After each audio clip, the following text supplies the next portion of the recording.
بسم اللہ الرحمن الرحیم۔ حضرت عبداللہ ابن مسعود رضی اللہ عنہ فرماتے ہیں، ہم رسول اللہ صلی اللہ علیہ وسلم کے کاشانۂ اقدس پر گئے۔ آپ صلی اللہ علیہ وسلم بہت خوش خوش ہماری طرف تشریف لائے۔ آپ کے چہرے پر خوشی کے آثار بالکل نمایاں تھے۔ ہم نے حضور صلی اللہ علیہ وسلم سے کچھ بھی نہیں پوچھا، بلکہ آپ صلی اللہ علیہ وسلم نے خود ہم سے بات کرنا شروع فرما دی۔ اسی اثنا میں بنی ہاشم کے کچھ نوجوان وہاں سے گزرے۔ ان میں حضرت حسن اور حضرت حسین رضی اللہ عنہما بھی تھے۔ جب حضور صلی اللہ علیہ وسلم نے ان کو دیکھا تو ان کو اپنے ساتھ لپٹا لیا اور آپ کی آنکھیں نم ہو گئیں۔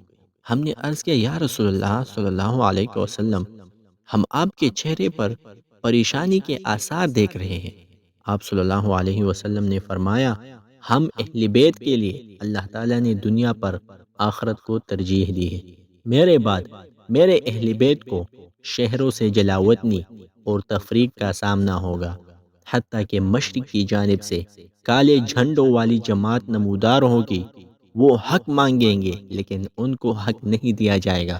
وہ پھر اپنا حق مانگیں گے لیکن پھر بھی نہیں دیا جائے گا۔ وہ پھر مانگیں گے لیکن پھر بھی نہیں دیا جائے گا۔ پھر وہ جہاد شروع کر دیں گے۔